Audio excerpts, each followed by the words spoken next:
Salut à tous, je vous retrouve aujourd'hui pour vous parler du film Les Gardiens de la Galaxie 2 que je suis allé voir hier en avant-première au cinéma. Pour l'occasion, je me suis rematé la veille le premier volet, histoire d'être à jour sur l'histoire, mais aussi d'avoir un petit point de comparaison du coup avec le premier. Comme c'est marqué dans le titre et dans la miniature, cette vidéo ne contiendra pas de spoiler, donc vous pouvez la regarder jusqu'au bout. J'ai vraiment bien aimé ce Gardien de la Galaxie 2, parce que même si globalement je l'ai trouvé un petit peu moins fun, il était tout aussi intéressant. On retrouve le casting habituel, Chris Pratt, Zoe Saldana, Dave Bautista, mais également Bradley Cooper et Vin Diesel dans les rôles de Rocket et de Groot. Groot qui a d'ailleurs un petit peu grandi par rapport à la graine germée qu'il était à la fin du premier film. Le film joue carrément sur le fait qu'il soit super mignon et c'est vraiment très réussi. Les autres acteurs, j'ai envie de vous dire, ils sont fidèles à eux-mêmes, ils sont toujours aussi bons, toujours aussi charismatiques et marrants. Et ces retrouvailles étaient plutôt cool. On retrouve également d'autres personnages qu'on avait déjà vus,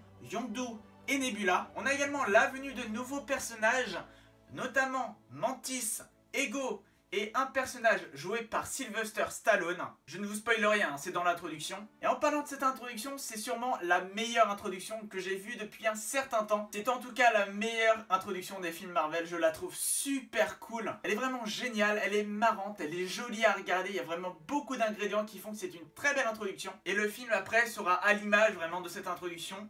Ça va être très marrant, mais ça va être aussi très visuel et très intéressant à voir. Les personnages sont tous très bien utilisés, ils ont un rôle dans l'histoire en fonction de leur présence. Il n'y a pas vraiment de personnage qui ne va être là pour rien du tout. James Gunn se permet aussi d'afficher assez longtemps à l'écran son frère Sean Gunn. On pourrait croire que c'est du piston, mais en fait non, il est vraiment très très bon. Pour vous parler très brièvement de l'histoire, les Gardiens de la Galaxie sont maintenant très connus. C'est des sortes de mercenaires en fait qui vont accomplir des tâches. Et dans cette histoire, Peter Quill, Star-Lord, va rencontrer son père. Là non plus, je ne vous spoile rien, c'est dans la bande-annonce. Et vraiment, on n'en sait pas beaucoup plus. J'ai regardé les bandes-annonces, mais quand j'ai vu l'histoire qui s'est déroulée sous mes yeux, c'était pas la même. Il y a beaucoup de surprises dans ce film, des choses auxquelles on ne s'attend pas du tout, mais ça fait très plaisir d'être un petit peu surpris et de ne pas voir les trucs à 10 000 km. Je vous disais que ce film était un peu moins fun que le précédent. C'est le sentiment que j'ai eu, parce que là où dans les précédents il y avait beaucoup de musique,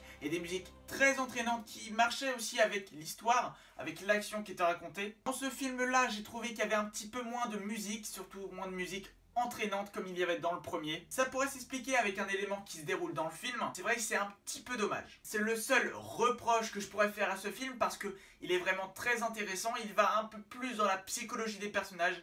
Il va un peu plus dans l'émotion, dans l'action. Il y a des scènes de combat qui sont totalement folles. Les effets visuels sont dingues. Ils n'en font pas trop. Ça reste quand même très joli et très efficace. Au final, le méchant de l'histoire, parce qu'il y a toujours un méchant à une histoire. Ce méchant ne m'a pas paru aussi charismatique que Ronan, alors que pourtant il a l'air quand même plus puissant. Mais en tout cas, j'ai passé un excellent moment devant ce Gardien de la Galaxie. Je vous conseillerais de rester jusqu'à la fin, jusqu'à la toute fin, parce qu'il y a pas moins de 5 scènes post-génériques. En plus, avec un générique qui est vraiment très réussi, qui est très coloré et qui donne envie, voilà, de rester jusqu'à la fin du film. Et donc ce générique est agrémenté de 5 scènes post-génériques. Moi je vous conseillerais de les voir toutes, parce qu'elles sont toutes intéressantes.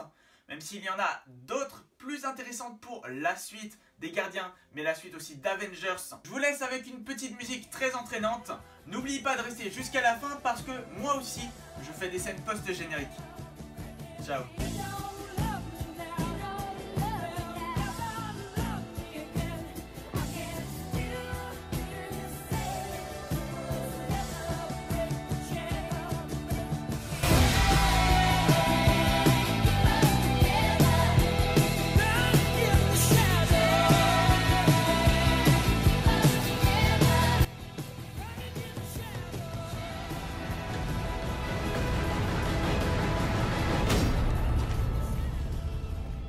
Jack Sparrow.